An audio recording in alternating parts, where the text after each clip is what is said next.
Today in reference to a case that we've been working since September of 2023 involving a missing person up in the Horseshoe Lake Estates north end of Liberty County. September 18th of 2023, the Liberty County Sheriff's Office received a call in reference to a missing person. Deputies went out, contacted CID. The investigators go out, and several searches were to follow that day based on all the evidence that was collected that day. I'd like to recognize a few agencies that did assist in this search, and that would be the Texas Rangers were with us, the Texas Parks and Wildlife, Texas EquiSearch, Texas Search and Rescue, Baytown Police Department, their dive team, the Harris County Sheriff's Office dive team, Texas EquiSearch, and the Liberty County District Attorney's Office. This is a cumulative effort in reference to locating the individual that was reported as missing, being that of Sheryl Siddall, a 57-year-old female that resided in the Horseshoe Lake Estates addition here in Liberty County. During the initial investigation, there was a subject that was taken in custody on an unrelated charge, but was in close proximity or was at the house the day that we were out there, and that is Donald Lee Hassler. Now, Hassler is still held in the jail here in Liberty County for various charges, including a murder charge.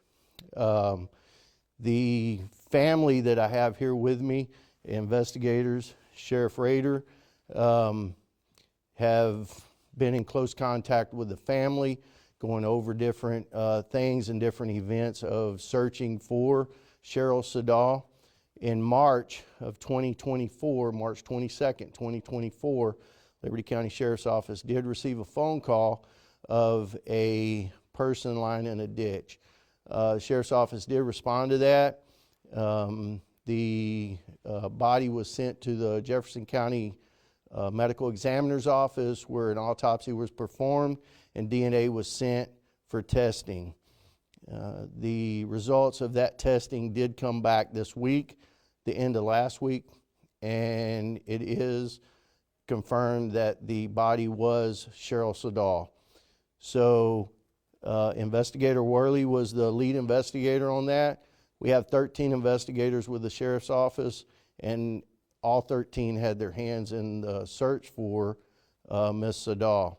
At this time, I would like to let Amanda say something on behalf of the family.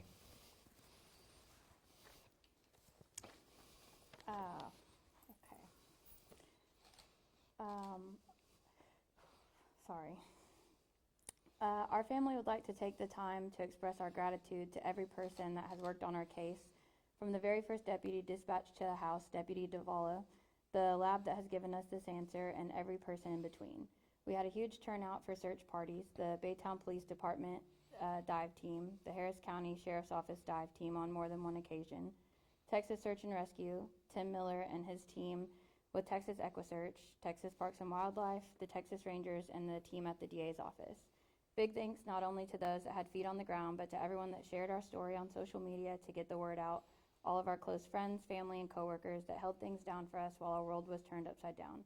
And of course, a huge thank you to the Liberty County Sheriff's Office, with a special shout out to the members of the CID team, Shondelyn, Captain Myers, and the biggest thanks to Linda Worley, who has treated us better than we could have hoped during such a hard time. You can easily tell when work is just work to someone, but the people we have walked alongside this nightmare with have really shown us that this job is so much more to them.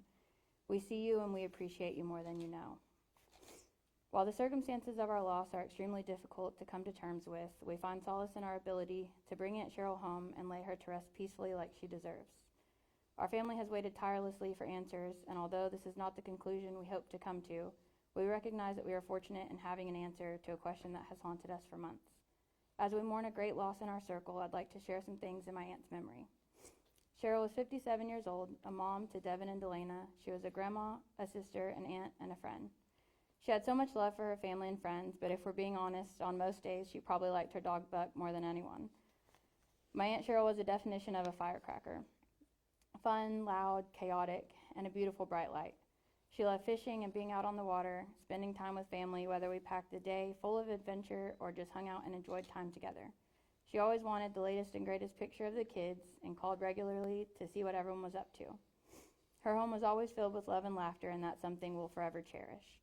Losing someone in this capacity is not something you're able to prepare for, so as we lean on each other through the painful loss of someone we love and miss tremendously, we look ahead with confidence that the valiant efforts on behalf of everyone involved will bring justice to Aunt Sheryl. Would you introduce yourself, please? Amanda Turner, niece, And spell your name, please? Amandaturner.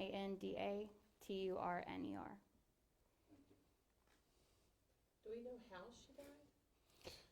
So in reference to any logistics behind how and any evidence, we're not able to go into any detail. As you know, we just can't go into detail at that time. At this time, all of that will come out in the trial for Mr. Hassler.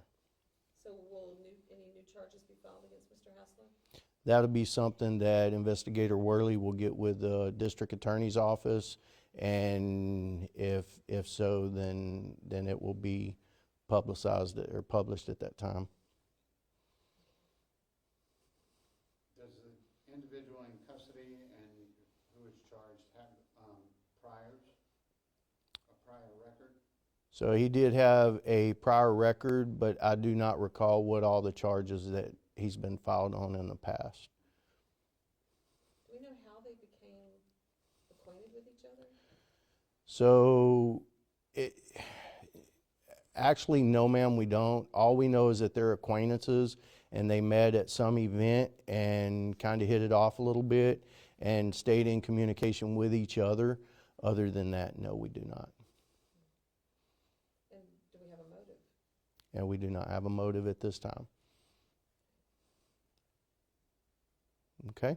Did they live in proximity to each other? No, she lived in the house in Horseshoe Lake Estates, and he lived in another location.